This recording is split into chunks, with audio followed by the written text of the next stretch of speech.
Hey everyone, and welcome, welcome. I'm so excited. Today we're talking about your teens and their perfect future fit because we are here with DuSold, and I'm so excited about that because it is really this is a big topic, you guys. This is really a big topic. This is important. This is the difference between your kids flopping around and not sure what to do and really having some narrowed focus, right? Maybe they don't find their most perfect fit right away, but they aren't wasting years and years and years. And we're going to talk more about that later. I don't want to get too ahead of myself, but I'm excited about this because I am all about creating leaders, right? So I'm all about creating lifelong learners and leaders. And our kids that go out there that have something that really they know that they can use their gifts and talents in, that is creating leaders. That's on their way to really saying, how do I take what I'm good at and put it into the world? And that's such an important topic. And so I love that Jay is so all about this and helping kids and families figure out what's best for their teens. And so Jay, can you please introduce yourself a little bit and share a little bit about why you're so excited about this? Because I know that you've done a couple other things in the past and you have different careers and you narrowed down your focus really in helping the next generation. And I absolutely love that. We share that passion for sure. So what's your background? Like, why did you even really get started in this genre? Yeah, that's a great question. So, Cami, thanks for letting me be here. And for everyone watching, I'm so thankful to share these minutes with you and to talk about this passion area that I got into as a result of trying to help my own son, Justin, figure out career direction. So in 2014, he was a junior in high school, and we were being the parents of a junior in high school for the first time and trying to figure out how do we help him, find his place in the world of work. Like, we know he was awesome, but we knew there were lots of challenges in getting him to life work where he could be as awesome as we knew he could be. And so that kind of started a journey in researching, solutions and options. And I discovered two things. Number one, there really aren't good options out there for guidance. And the second thing that I discovered was that this is a massive problem. I was shocked at how many young people were lost and confused. So I was able to access a really unique assessment tool, and having that connection and that tool, I felt like I had a new mission because it really gave clarity and insight to my son when I was able to connect with him on it. And I thought, man, like, I could go do this with other young people and really get them clarity and the ability to make a true career fit, not one based on guessing, but one that's really based on facts. And so I left my 25-year career and I decided to launch into the universe as a next gen career guide. And I haven't turned back since. Been doing it since 2014. That's when you know it's really something that you believe in and something that's passionate for you. And I absolutely love that. And one of the things I know we talked about before is that your platform or your testing guide is a lot different than the one that we all took when we were in school, right? So that is it. We all took the aptitude test, right? That thing that just narrows our, well, you'd be a good teacher, you'd be a good architect, you'd be a good, right? And so some of those things really can mess us up if it's not really in our niche. We're like, okay, I guess I'll be an architect, right? And maybe that's not a good fit for you. So can you tell us why it's important for us to really help our kids narrow down that? It seems like a dumb question, but I know that you have some great insight on that. Yeah. So, it is human nature to want to be awesome somewhere, right? So hierarchy, what's his name? Maslow, Abraham Maslow's hierarchy, right? So maybe you're educators or you've come across this concept. It's a pyramid of basic human needs. At the very top of that, and I agree with this, there is the need for a person to be their fullest, truest sense, to reach their full potential. So, when you ask little kids or even like, preteens, hey, like, what do you want to be when you grow up? They're envisioning themselves like doing something that they'd be good at. I've never heard of young people say, I want to be lousy when I grow up, right? Like, we all want to be awesome somewhere. And every young person is wired for that.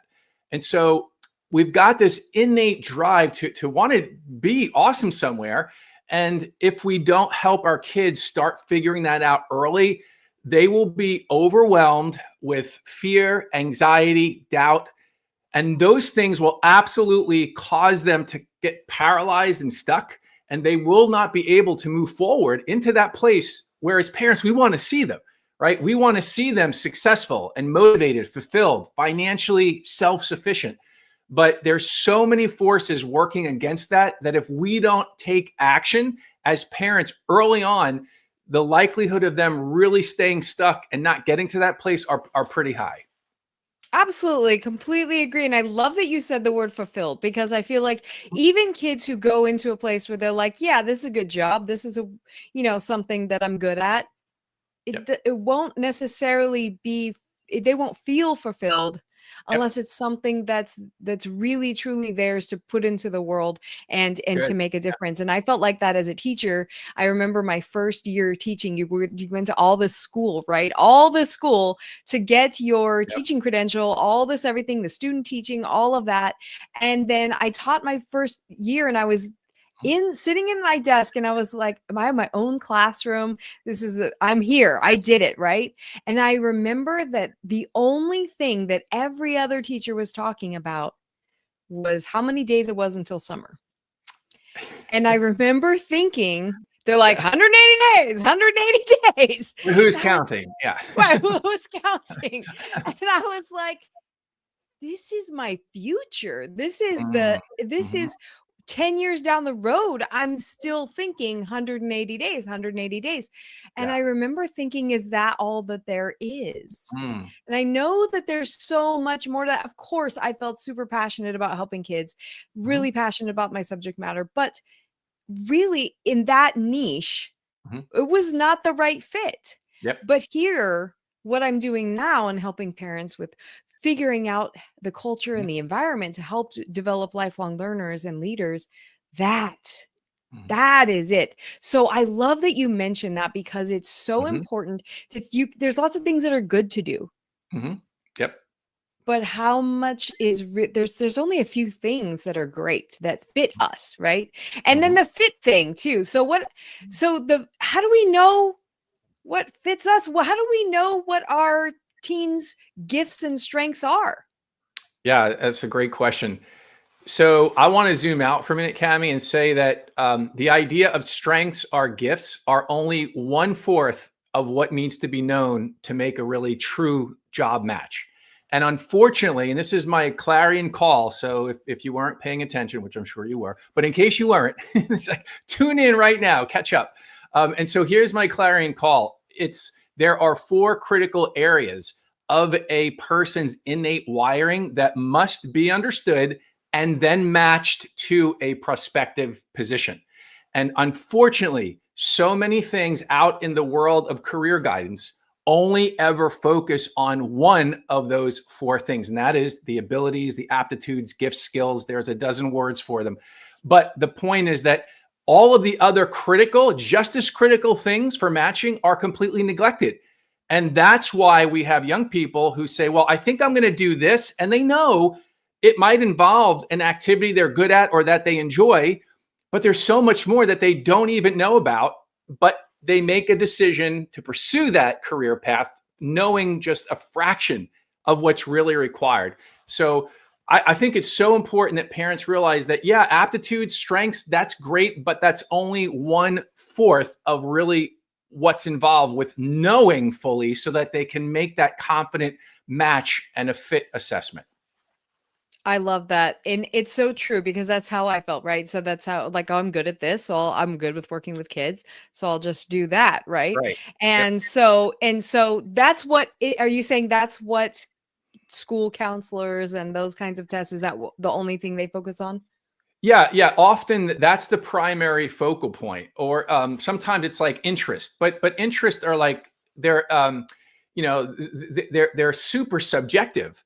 Right. And so I could be interested in something for lots of bad reasons. Like I'm really passionate about that. Meanwhile, it's like, because I know it doesn't require much. right? And that's not a great reason to be passionate or have an interest in something, right? Exactly. So yeah, it's unfortunately the most focused on thing, right? So we can certainly get into this, but there are three other areas that are super important to really identify and discover.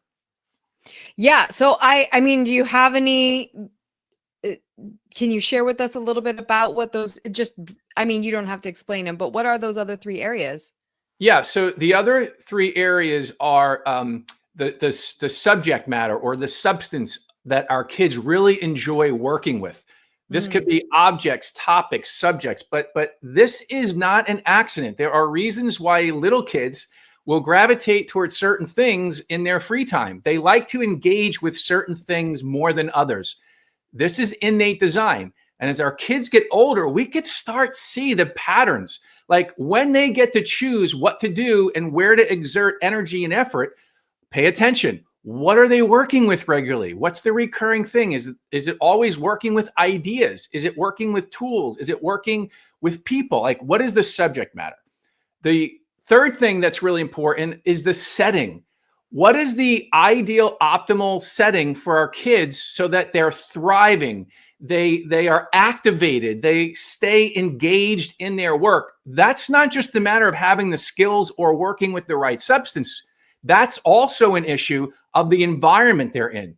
So I'm talking about things like what do our kids need to have their intrinsic motivation triggered, to activate them, right? What are the things that they need that will keep them enthusiastically engaged in their work? Things like what is the degree of structure they need? What is the degree of recognition? Do they need to be upfront or more behind the scenes? Like Cami, these are all so important to know. And this is all a matter of setting. Then the fourth thing is the outcome.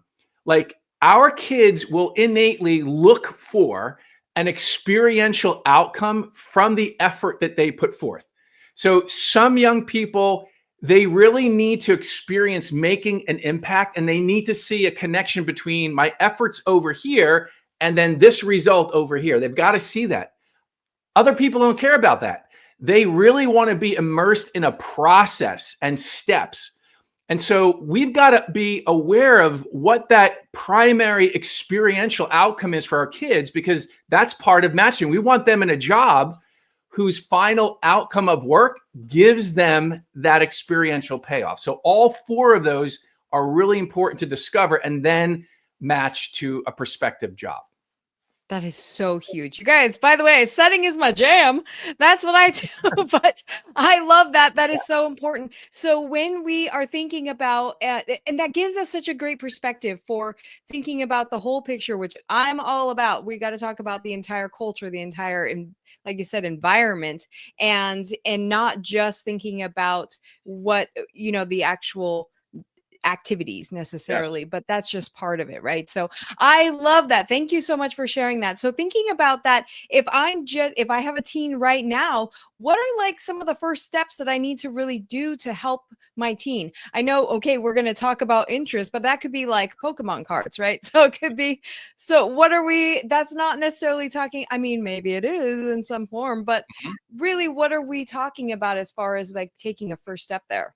That's great. Great question. So I feel like the most important thing a parent can do, whether you have a preteen, teen, is ensure good, healthy relationship on this subject. Now, I know I kind of zoomed out a little bit, but this is so important because if you have a conflicted, friction-filled relationship on this topic of career future stuff, it's going to be incredibly difficult for you to have any impact. Even if you have the greatest tools and knowledge at your disposal, it will be hard to use them if the relationship is strained in general, but especially on this topic. So I always encourage parents, I have a digital course, The 4 Foundations of Effective Parental Career Guidance. And we talk about this issue. Like, you've got to make things right. If you've blown it in this area of career guidance and you've had fights with your kids, like, go back and own it. Tell them you want to start over and you want to really encourage them. So that's the most important starting point. Clear the air relationally on this topic of career guidance. Once you do that, then you can take two approaches. One is, help your kids discover those 4 areas of their innate wiring: their strengths and abilities, the subject matter they really prefer, their optimal environment, and the outcome that they need to experience. That's one way of doing it, is starting with them. The other way, which is really cool, is to start with a job that they're interested in, and then use those 4 elements as a framework to explore the job. So what are the skills required in this job? What will you be working with in this job? What is the environment like in this job? And at the end of the day, what is the outcome of the work done in this job? So if you can build a little understanding of the job, then you can ask your kids, hey, like, what about the required skills is not feeling good to you, right? What elements in the job setting and environment feels yicky to you, right? So you can help them learn about themselves by using that framework and thinking about a job through the lens of those 4 issues, right? So you can go either way, help them discover it about them, or use it as a way to understand the job and then process what's really feeling good, what's not. I love that you talked about relationship first, because that is so absolutely 100% true. So if our kids are going like, don't tell me what to do, or, like that kind of thing, we're that train is stopped.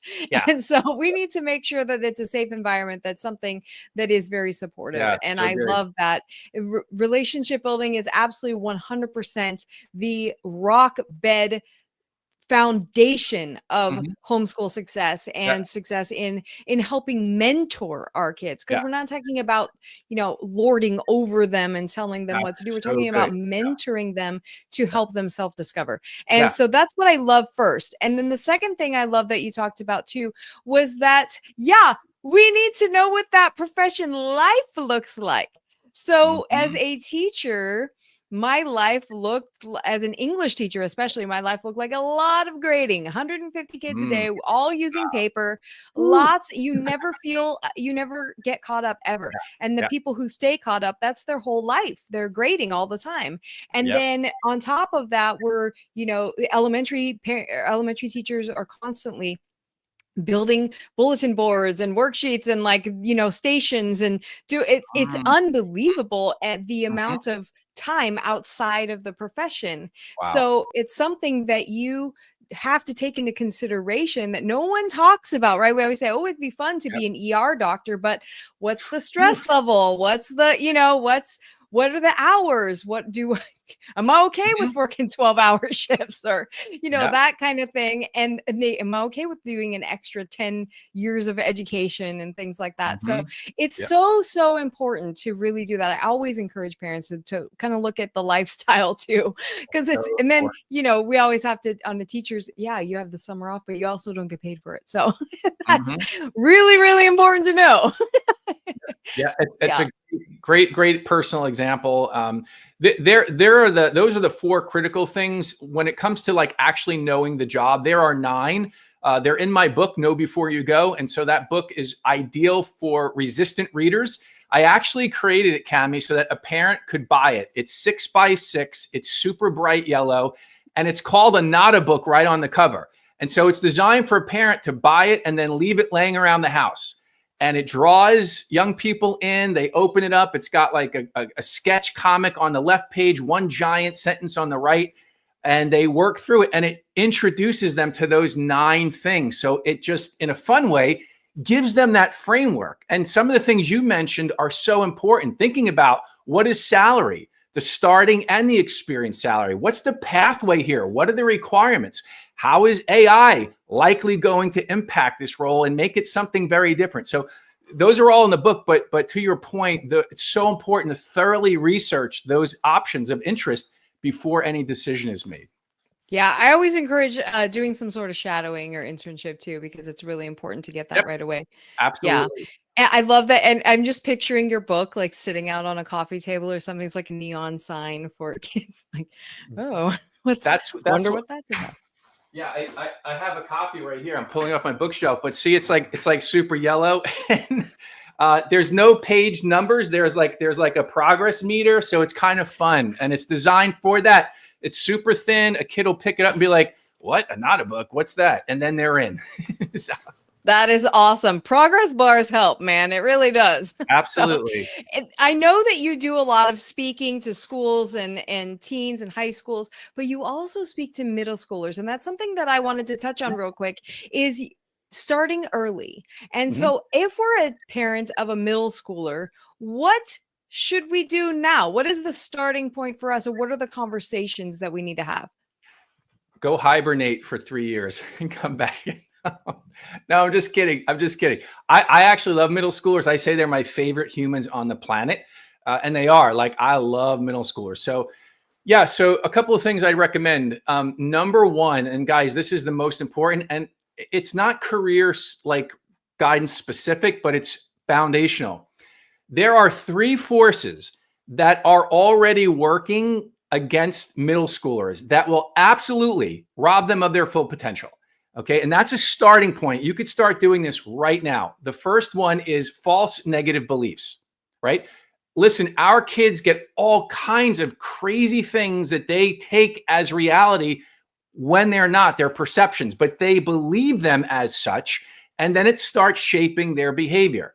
That is so important. And if our kids start coming up with these false negative beliefs that are reality to them, they will not be able to move forward. Number two, fear of failure.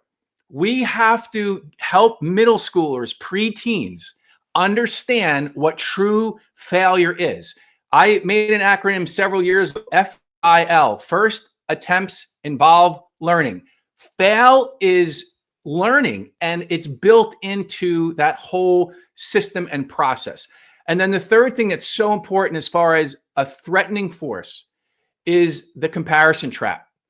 Did you know that our kids, the average teen, encounters hundreds of people on their phone every day? And every new person they meet is a source of comparison.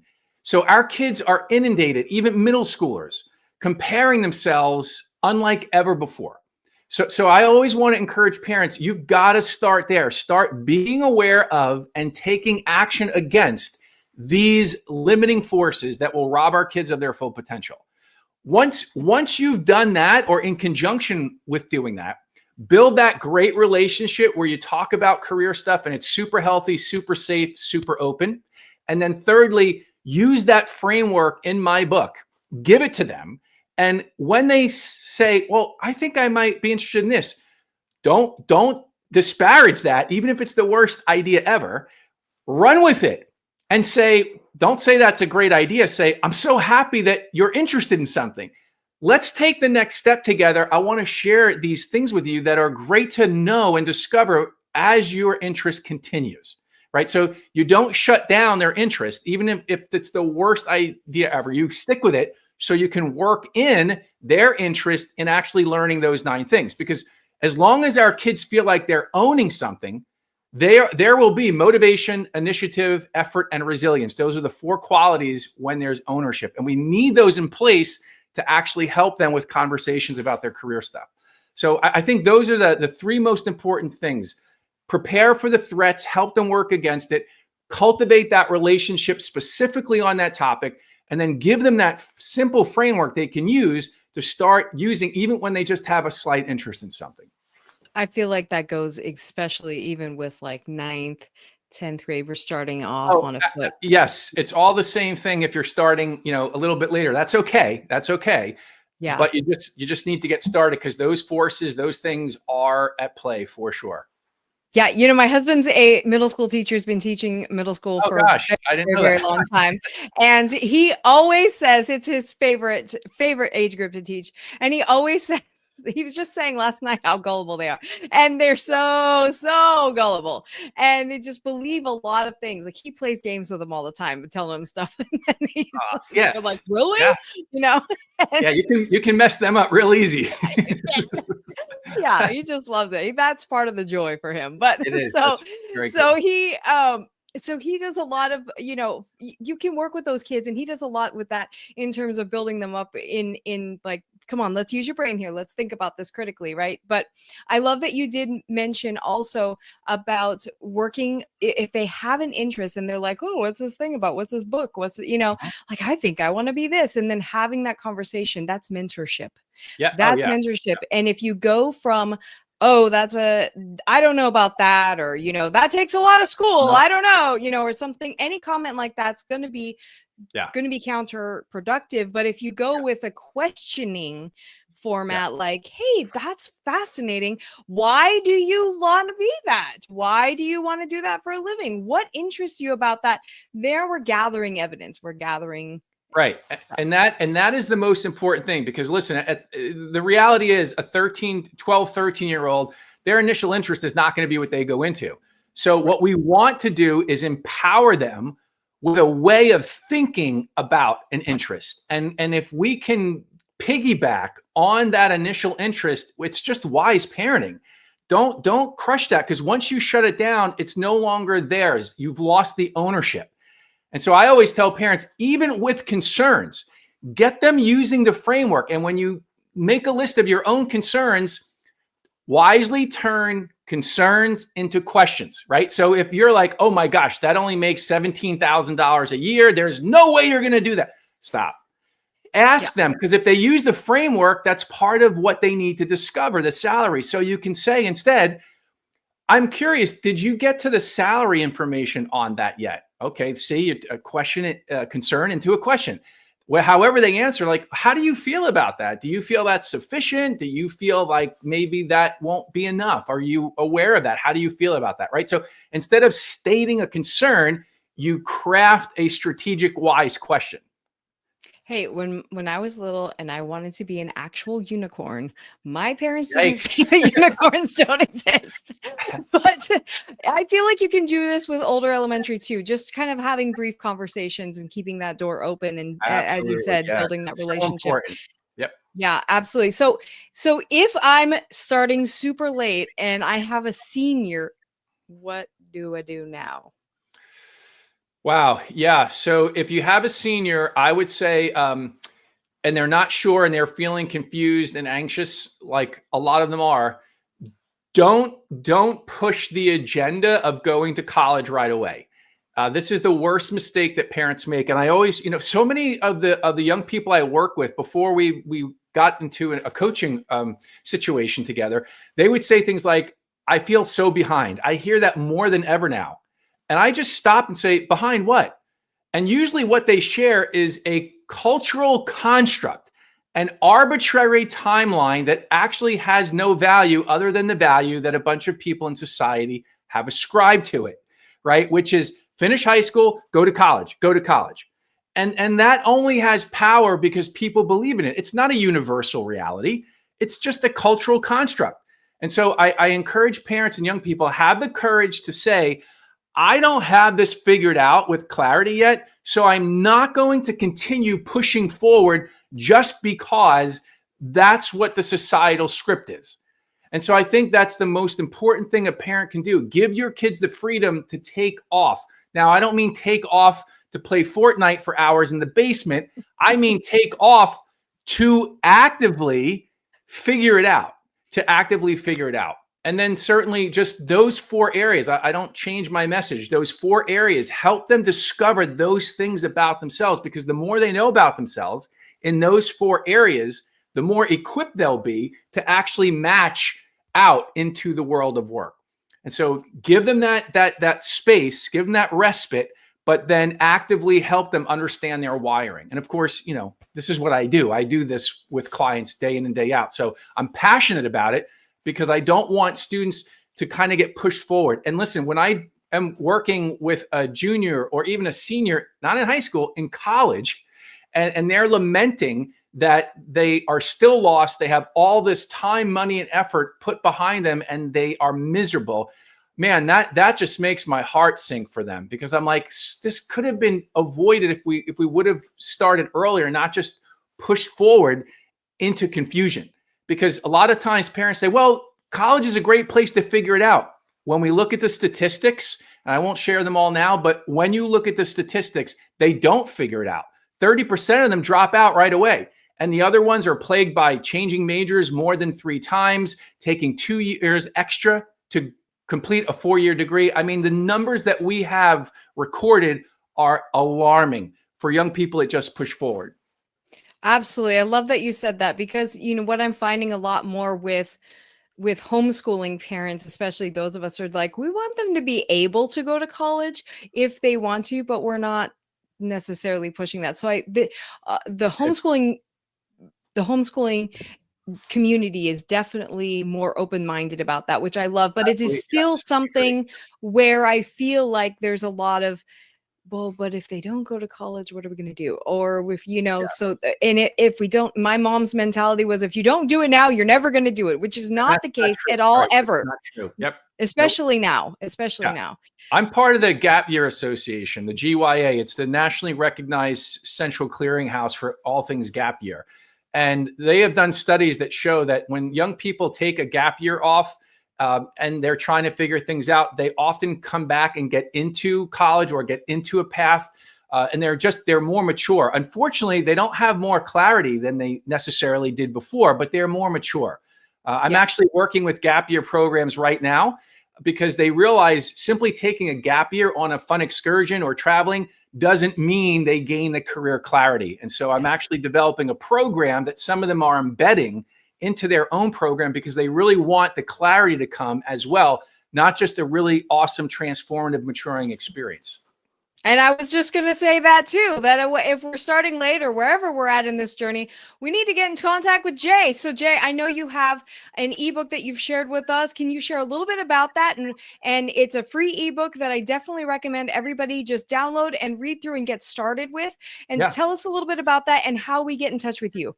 Yeah, sure. So the ebook, guys, it is know before you go, but it's for the parent. So everything we talked about, the framework, you can learn all that through this free ebook. And there's also, if you opt in for the ebook, you'll get some emails that has training content. There's training videos. There's all kinds of extra resources to support you as a parent to use that. The book itself, the actual physical book, this would be if you want to just have it laying around your house for your kid to pick up.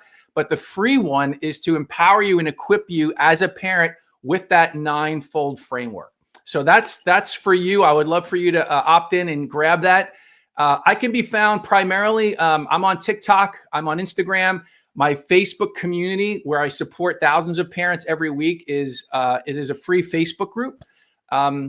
Yeah, I think those are the big ones. YouTube, where there's all shorts. I always do 60-second videos. All my videos are 60 seconds. So whether it's on YouTube, Instagram, TikTok, or inside the Facebook group, they're super short, easily digestible. I love that. Short and sweet is perfect. And I love that we went through this today, and you can get Jay's book on Amazon. It's really, really accessible. So make sure that you get that free ebook, because we want the parent version. We want to get that thinking right and get started on the next steps right away. Jay, thank you so much for sharing this amazing information with us and really getting us in the mindset of what we need to do right now and what are some of the frameworks that we can look through and the lens that we can look through in our conversations with our kids. So thank you so much. I really, really appreciate it, you guys. And I will talk to you again next week. We have some awesome, awesome things coming up for you. Bye-bye. Take care.